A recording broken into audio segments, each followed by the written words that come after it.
بسم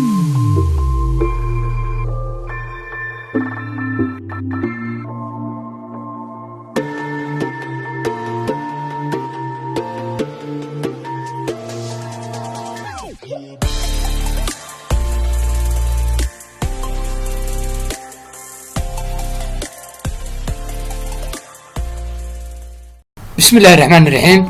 السلام عليكم ورحمة الله وبركاته. مقاعيق وسلطان عبد الله محمود معالي كترس المعلمين تلقى معدك منه Institute for Political Science and Knowledge.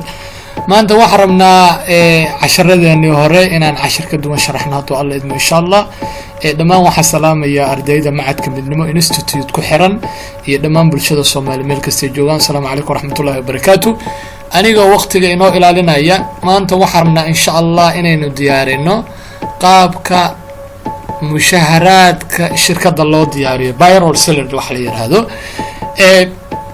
waxaan ogsoonahay in ay shirkadu diyaariso payroll salary wax la yiraahdo ama mushaharaadka shirkada dadku qaybo siba u diyaariyaan qaybo waxa way shirkadaha qaybtooda database bay leeyihiin kuwa waxay leeyihiin Excel qaab badan baa lagu diyaariyaa payroll salary-ka marka insha Allah marka hore waxaynu ku diyaarineynaa qaab Excel Excel ka markaynu ku diyaarino oo nu dhamayno ayaanu runtii waxaan u wareegeynaa cheegi iyo qaabka ay uga go'i lahaayeen annagoo aan rabno insha Allah inaynu waxa way 10ka labaad ku xijino qaabkan u xisaab xiri lahayn shirkadda halkan waxaan uga jeedaan baa u maleynaya waa payroll salary waxa weeyaan kani waa name-kii full name-kii qofkii magaciisii oo saddexan كان هو title كي وماشي كوجو قفكو manager board director كي operation office كي internal كي waxyaalahaas oo dhan waxa ay noqonayaan waxyaala kamidii oo aad waxa weeye very important ku ah halkan waa salary halkan waa advising hadii jiro ay qaateen halkan waa net salary markii labada la kala jiro xisaab baxay halkan waa telefonadoodii sida daraadeed maanta waxa ay ku tusayaa tusaale ahaan waxaan oo dhan waa payroll salary oo shirkadii ay ka baxday sida hadalka ugu jeedaan waxaan u maleynayaa 7461 ayuu ka kooban yahay mushahar ahaan mushaharka ay bixiso shirkadu for example oo kale sidoo kale waxa advance ahaan loo qaatay 4068 sidoo kale waxa nad noqday oo ay bishan qaadanayaan 3393 bay qaadanayaan waayo waxa ay qaateen advance horumarin mushahar waxa la yiraahdo oo boog iyo waxa way account gaar ah leh walidaalika 7461 hore ay u qaateen marka qaabkaas loo diyaariyaa Excel balance sheet ba marka hore ku soo diyaarinaysa dabadeedna waxaad u gudbinaysaa dhanka iyo kuwii booga waxaan rabnaa insha Allah 3393 inaynu ka saarno bangigeena oo aan rabnaa toos inaan ama amal ama check ama meel uga qorno waxaanu tagaynaa sidii waxa weeyaan ballantoona ahayd inaan tagno red check oo ah meesha ay wax ka baxaan waxaanu qoraynaa 3000 halkan aan ku qoraynaa kan daaqadan iska xir buu leeyahay halkan waxa ku qoraynaa 3393 ayaa wuxuu noqday mushaharkii shirkadda walidaalika waxaanu leenahay bishii waa xaleenahay tusaale ahaan waa January oo kale way qaateen mushaharkoodii expense baa leenahay halkan waxa ku qoraynaa salary baan ku qoraynaa halkan waxaan ku qoraynaa mumarri DVD-ga oo ku qoran Rayjayga ama Amal Bangi ama Dahabshiil ama Salaam Bangi waxa ku qoran DV waxa la yiraahdo for example ka tusaale waxaan soo qaadanaa 15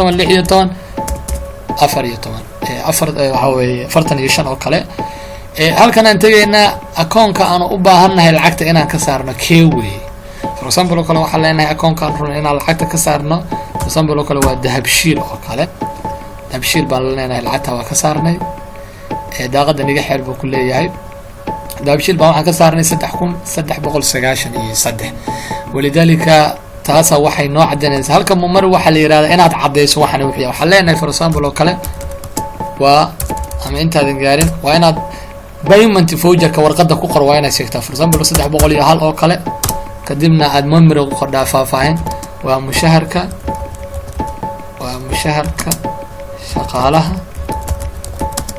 shaqaalaha bisha January 2020 intaas dabadeedna waxaa leenahay save and close. sidaas ayay ku baxeen mushaharkii. walidaalika markay noqoto failna waa fail garaynaysaa. waxa weeye waxay isku dhajinaysaa warqadii payroll salary aad diyaarisay, warqadii reject ku soo saadhay iyo payment future-kii ajada warqadii ba isku dhajinaysaa. sida li ajli daraadeed waa fail garaynaysaa si haddii audit uu jiro ama xogta beri kamaana loo baahdo iyo mushaaraadka baxay oo dhan si xogta loo helo waxaad ku xaqiijinaysaa oo waad dhiganaysaa. aad iyo aad baa u mahadsantihiin. intaasi waa qaababka loo diyaariyo salary. walidaalika waxaanu kala rabnaa inaynu caddayno 4068 xagee bay ku baxday. waa inaynu garanaynaa 4068 waayo waxaan rabnaa hal mar inaan si guud aynu mushaharka u dalacno. waxaan leenahay 4068 waxa ay ku baxday baanu leenahay tusaale ahaan annagoo tegayna reject. sidoo kale reject waan tegaynaa 4068 daana waxay u baxday iyaduna in micnaha buugi advancing-ka laga helaa. walidaalika hadda anagu advancing nooma diyaarsanayn, laakiin advancing baad marka hore soo gelinaysaa oo account gaaro advancing buu leeyahay. account-ka advancing aad gelinaysaa tusaale ahaan oo kale hadda haddaan usoo qaato 4068 memorizationkii baa u sameynaysaa tusaale 15 14 62 oo kale. waxaa kaloo sameynaysaa advancing salary. advancing nooma uusa soo qaban account-kan nooma diyaarsana. walidaalika haddaan diiwaan gelinaynaa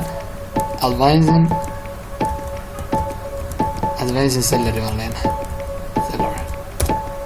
haddaanu gelinay taabkaan taawanaynaa wuxuu leeyahay advancing salary ma garanayo. hadda baraan leenahay quick up. advancing salary muxuu yahay? advancing salary waxaa leenahay waa kharash isagaa noo dooray, waa kharash. walidaalika advancing salarygeena saas uu noogu baxay oo halkaa ay noo galay. marka waxaan rabnaa kadib waxaan leenahay save and close. sidaas ayuu inuu ku xirmaa. waxaan rabnaa marka in advancing salary aan kasoo wareejino oo aan isugu keenno account-ka payroll sales-ka inaan isugu keenno kale haddaan u baahanahay. company baan tegaynaa sorry waxa weeyaan xilay battery low ka gaarsiinaynaa. waxaan leenahay company and many. waxaan tegaynaa make general journal marka aynu tagno waxaynu tegaynaa waxaan soo qabanaynaa advanced salary. lacagtii ayaanu ka saaraynaa oo dibad gareynaynaa. waxaan leenahay 4068 sidoo kale waxaanu dibad gareynaynaa salary-ga caadiga ah oo salary ama sala habshin. walidaalika account-kaana saasuu ku baxay. advanced salary lacagtiisaasa loogu rajiyey. maanta casharkeena intaas ugu saabsanaa. insha allah waxaanu kaloo sharaxi doonaa qaabka xisaabaadka iyo insha allah. wasalaamu calaykum waraxmat ullahi wabarakaatu.